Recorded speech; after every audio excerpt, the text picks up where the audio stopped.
Last of the Really Great Whangdoodles, Part 1, Chapter 2. Tom turned to Lindy in annoyance. Boy, Lindy, you are the end. You talked and talked to that man.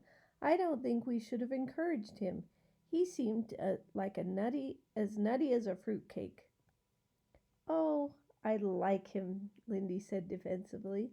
Did you notice that he was wearing blue and white striped socks? Ben laughed. I wonder if he was joking when he said there was something called a whangdoodle. I'll bet he wasn't, said Lindy. I'll bet he was, countered Tom. Anyway, I'm going to look up that word in the dictionary when we get home. Lindy peered out into the rain. The bus was passing a large park, and on the other side of it, half obscured by trees, she saw a tall, thin house with shuttered windows. Pointing to it, she asked Tom, Is that place really haunted? Sure. Who lives there? A terrible ogre and a witch with yellow fangs. Well, nobody's sure about that, Ben said.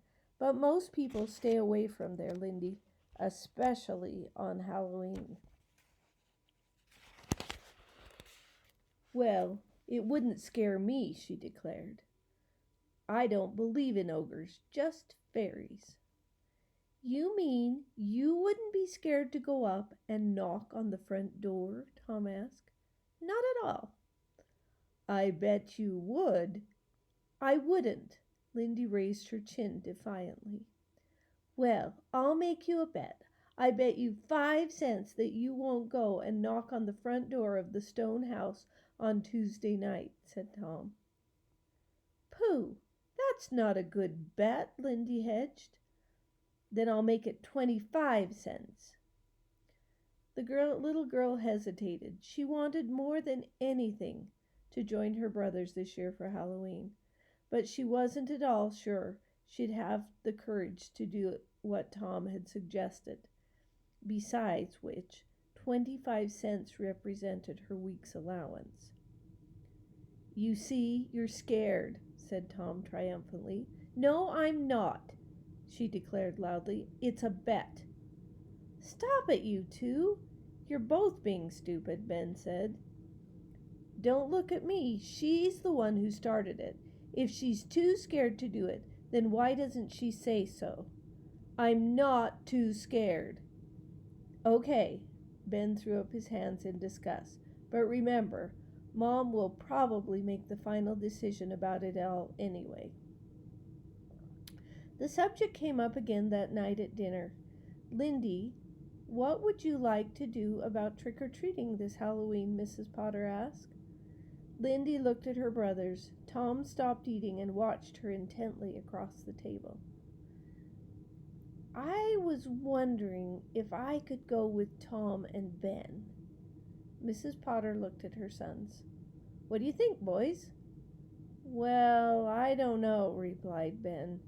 It's fine for the other two. I mean, they just have to tag along and everything. But I'm always the one who has to be in charge. I mean, look at today. I was constantly watching out for Lindy and trying to stop her and Tom from arguing. Mrs. Potter smiled. Tough being the eldest, isn't it? Accepting responsibility is quite a chore sometimes. It sure is, Ben agreed solemnly.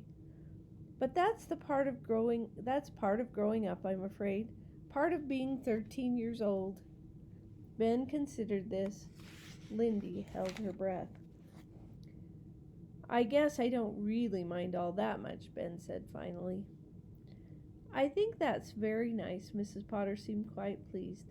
Then it's fine with us, Lindy, if that's what you'd like to do. Now, I suggest that we all sit by the fire for the last half an hour before bedtime. Will one of you get the Sunday paper for your father? Ben ran to fetch it. The Sunday evening get-together had become a habit that all the Potters enjoyed. The children talked about their problems that may have arisen at school.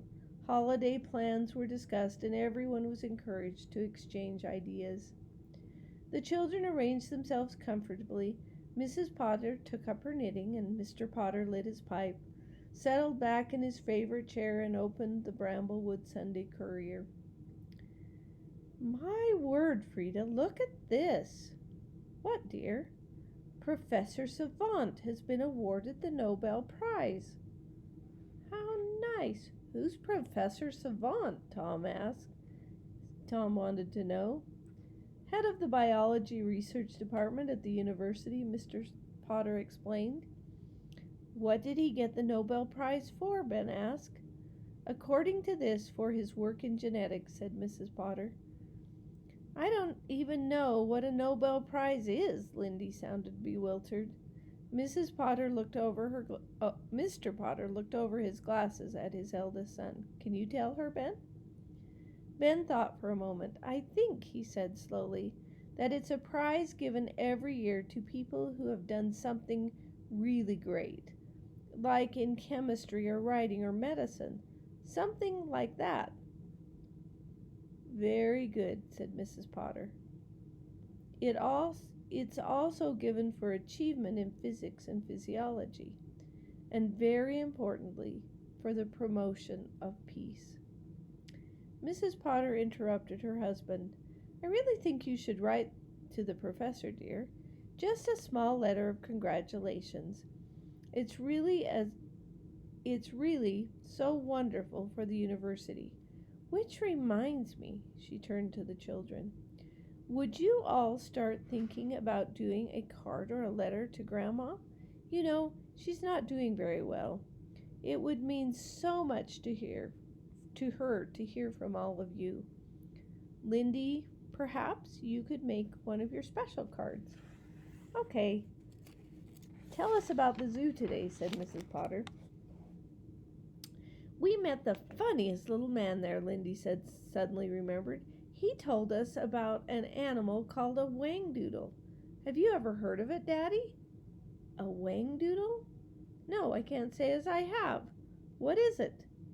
I don't know. He said it looks a bit like a horse. It has horns.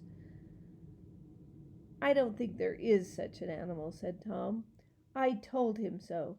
He said to look it up in the dictionary when we got home. Well, go ahead, said Mr. Potter.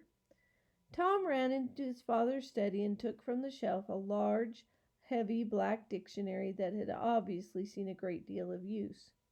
He carried it carefully back into the living room and placed it on the table. The children gathered around him as he thumbed through the tissue-thin pages. Watchband, Waybill, Webbing, Wessex, West Orange, Whammy. Here it is, he said suddenly, excitedly. Whangdoodle. Oh, what does it say? Lindy pushed in close. It says noun, slang, a fanciful creature of undefined nature. Tom looked up. What the heck does that mean? Mr. Potter rose and knocked his pipe against the side of the fireplace. It probably means that a Whangdoodle is a made-up word for some kind of imaginary creature, which I would think is why the dictionary uses the word fanciful to describe it. So I was right, Tom said. A Whangdoodle doesn't exist. Probably not, replied Mr. Potter. There you are, Tom turned to Ben and Lindy. I told you so. But you're not sure about that, Lindy protested. Yes, I am. I know that old man was a phony. Oh, he wasn't, Lindy turned to Ben. You don't think he was, do you, Ben? Oh, Lindy, who knows, Ben sighed. But if he wasn't a phony or crazy or anything, then what do you suppose he meant by all that talk? We shall probably never find out, Mrs. Potter summed up. Come on, children.